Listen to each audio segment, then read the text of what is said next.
Halo, Assalamualaikum warahmatullahi wabarakatuh. Saya Yusril Zamahendra dengan NIM 4151.111004, kelas Deep Learning hari Sabtu. Di sini saya akan menjelaskan Q&A soal tugas besar yang sudah di-assign ke saya. Langsung saja menuju Q&A berikut. Oke, untuk nomor 1, jelaskan ciri utama algoritma machine learning. Ini saya sumbernya ada di modul yang sudah diberikan oleh dosen. Jadi ciri utama algoritma machine learning adalah secara operasional sebuah algoritma machine learning untuk melakukan sebuah tugas tertentu dipresentasikan dengan sebuah model yang memiliki sejumlah parameter model tersebut diprediksi melalui proses optimisasi terhadap sebuah fungsi objektif yang bersifat iteratif. Setiap iterasi dari proses pembelajaran memberikan pengalaman pembelajaran terhadap model yang sedang di-training yang diukur dengan sebuah metrik P sebagai kriteria kapan iterasi pembelajaran dapat dihentikan. Terus nomor 2, apa yang mempengaruhi kinerja model machine learning? Kinerja model machine learning itu dipengaruhi oleh beberapa faktor, diantaranya pemilihan model yang di-training untuk melakukan pemetaan dari data ke label. 2, pemilihan hyperparameter. Terus ada hyperparameter dari algoritma pembelajaran. Yang ketiga, nilai awal parameter model. Yang keempat, jumlah atau kualitas data training yang dipergunakan untuk mengaproksimasi fungsi target. Oke, lanjut ke nomor 3, apa definisi dari supervised dan unsupervised learning? Ini saya sumbernya juga dari modul yang sudah diberikan. Supervised learning merupakan sebuah metode pembelajaran yang bertujuan untuk memprediksi variabel target sebuah data baru berdasarkan model yang telah di-training menggunakan himpunan data berlabel. Terus di dalamnya juga ada pembelajaran machine learning-nya tuh ada algoritma. Sebuah algoritma dipergunakan untuk melakukan searching nilai parameter model mengoptimumkan sebuah fungsi objektif. Terus model hasil pembelajaran ini adalah hasil generalisasi dari data training sehingga dapat digunakan untuk memprediksi label dari sebuah data baru. Terus yang unsupervised learning itu metode pembelajaran menggunakan sejumlah contoh data tanpa label. Tapi pembelajaran unsupervised learning biasanya dipergunakan untuk menyelesaikan 2 kategori masalah komputasi, yaitu clustering terus sama pengurangan dimensi data atau dimensional reduction. Di sini bisa dilihat unsupervised learning itu bagaimana. Jadi dari input dia model di dalam model itu ada environment ini melakukan training input, terus ada data collection, supervised learning di dalam model, terus di output. Terus nomor 4 nih, jelaskan secara singkat mengenai reinforcement learning. Reinforcement learning ini metode pembelajaran yang didasarkan pada pemberian penghargaan terhadap keputusan yang diinginkan dan pemberian penalti terhadap keputusan yang tidak diinginkan. Jadi pilih gitu. Metode ini mengintegrasikan metode pembelajaran dengan sebuah aplikasi yang memberikan umpan balik bagi setiap keputusan yang telah diambil. Itu yang nomor 4. Dan yang nomor 5 nih, apa definisi dari deep learning? Definisinya itu sebuah metode pembelajaran terhadap data yang bertujuan untuk membuat presentasi abstraksi data secara bertingkat menggunakan sejumlah layer pengolahan data. Terus nomor 6, perbedaan machine learning dan deep learning apa nih? Perbedaannya itu, perbedaan pokoknya adalah dari sebagai berikut. dari simplicity-nya, data yang dipergunakan sebagai proses pembelajaran tidak membutuhkan proses rekayasa fitur sebelumnya, misalkan ekstraksi fitur, hanya menjadikan proses pembelajaran model deep learning menjadi lebih sederhana dibandingkan model pembelajaran machine learning. Terus dari scalability-nya nih, proses pembelajaran model deep learning memungkinkan implementasi secara paralel sehingga bisa memanfaatkan kapasitas grafik processing unit atau GPU atau tensor processing unit. Selain itu, algoritma pembelajaran yang bersifat iteratif menggunakan sejumlah batch data memungkinkan pembelajaran model menggunakan dataset sebagai volume bahkan berskala besar. Ini gambarnya, perbedaannya tuh kayak gimana ya, bisa dipahami. Versatility ini atau adaptability juga merupakan perbedaan. Pokoknya bisa dilihat dari sini. Proses pembelajaran model deep learning tidak selalu harus dilakukan dari awal. Kalau sebuah model deep learning hasil pembelajaran dapat ditraining kembali menggunakan data training yang baru. Hal ini menjadikan deep learning sebuah model yang mampu terus menerus melakukan pembelajaran secara online. Usability juga terdapat perbedaan dalam usability-nya.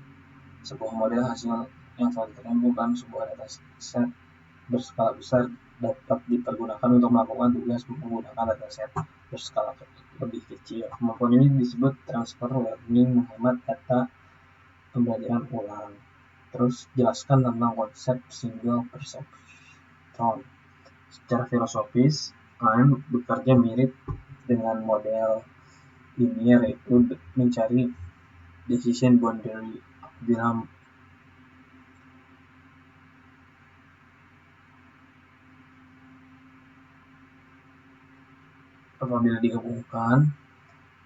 apabila beberapa model non-linear digabungkan, maka kemampuan akan menjadi lebih hebat. Yang menjadikan ANN biasa adalah fungsi non-linear. Terus ada sebutkan tahapan perception training rule. Untuk melakukan perception training rule, prosesnya sebagai berikut. Pertama, inisiasi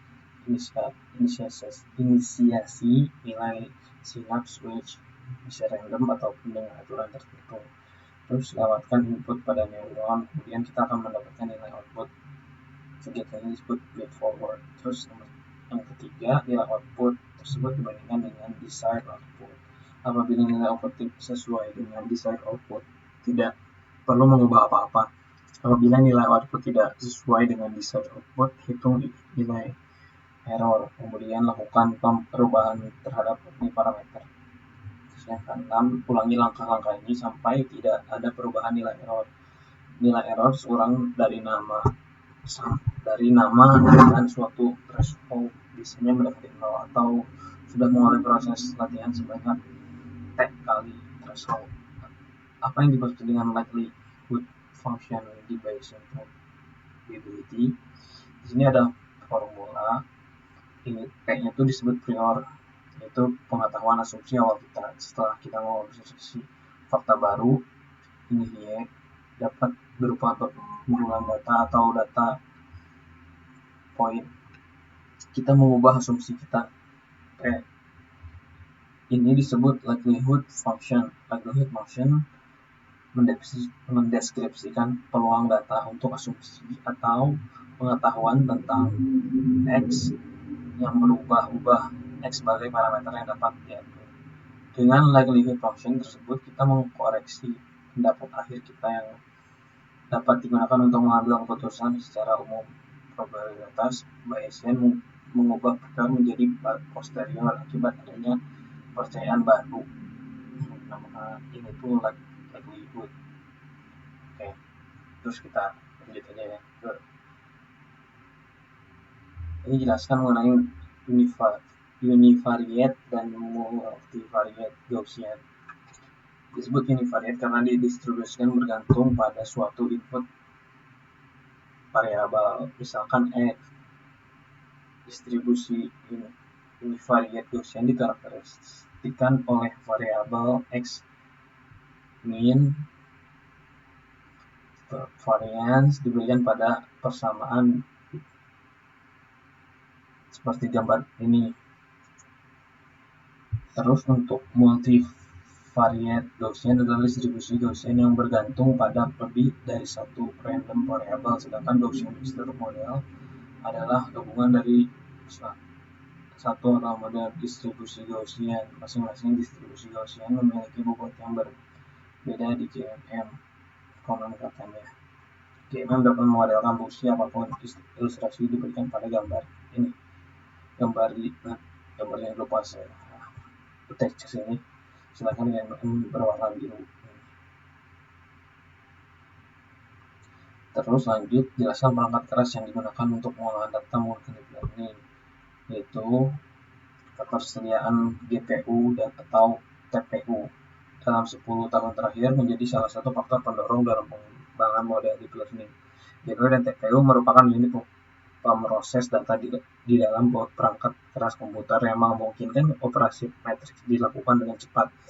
Dengan mempresentasikan pengolahan data ke dalam operasi matriks, maka algoritma pembelajaran model deep learning dapat memanfaatkan daya komputasi yang tinggi dari GPU atau TPU sehingga memungkinkan percepatan waktu proses pembelajaran model deep learning dengan jumlah parameter model yang besar.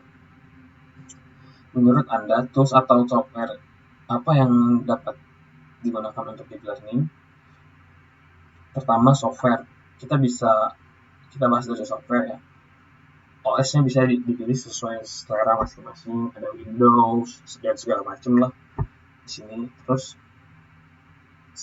kalau saya sendiri pakai Windows 10 nih. Jika spesifikasi laptop tidak terlalu mumpuni, saya sarankan agar menggunakan OS berbasis Linux seperti Ubuntu. Selain lebih ringan, juga open source. Memang dari sisi administratif seperti cara install software dan lain sebagainya, kebanyakan menggunakan command line. Terus programming language-nya yang akan digunakan dalam latihan ke depan adalah Python. Kenapa Python? Karena struktur programnya sederhana, mudah dipahami dibandingkan dengan pemrograman lain seperti Java atau C++ misalnya. Ini sebuah keuntungan sih untuk kita yang ingin menjadi saintis machine learning atau deep learning dengan memang bukan background coder, sehingga bisa lebih fokus ke metode yang dan model yang hendak dibangun tanpa terhalang oleh kerumitan dalam penulisan pemrograman. Terus development tools-nya biasanya menggunakan Lakoda ini open source.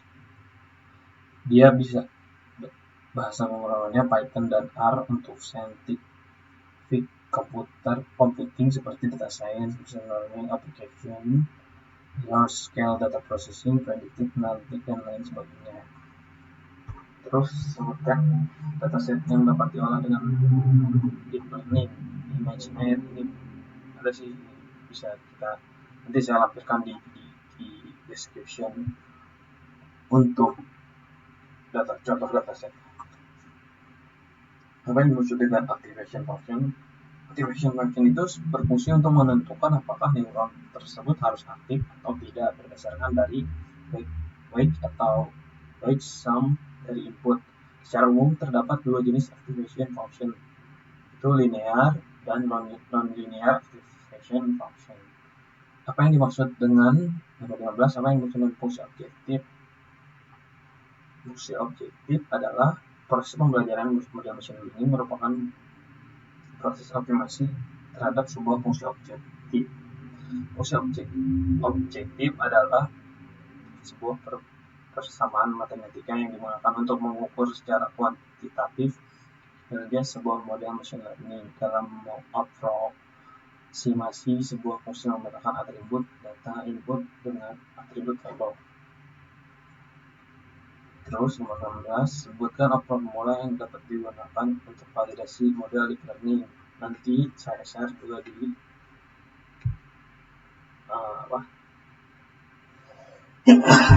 Alhamdulillah, saya share di bagian description untuk ini. Terus apa tujuan dari pembelajaran training? Training itu bertujuan untuk membentuk model klasifikasi serta sebagai proses pembelajaran jaringan saraf untuk mendapatkan hasil yang diharapkan. Terus untuk mengenal siapa yang dimaksud dengan Strepes gradient descent, ini adalah metode gradient sederhana untuk pengoptimuman. Metode ini memiliki konvergenan yang lambat dalam menuju ke solusi optimum. Hal ini terjadi karena langkahnya yang berbentuk zigzag gitu. Terus jelaskan lokal minima. Kita katakan bahwa F adalah minimum lokal relatif, lokal relatif. Pada F atau lokal relatif minima, jika F kurang dari 9 X, 3X dikata. Apa yang dimaksud dengan gradient? Gradient adalah atau kemiringan suatu garis adalah besar sudut yang dibentuk oleh garis tersebut terhadap garis horizontal. Besar kemiringan dimulai dari negatif tak hingga dan sampai menuju tak terhingga.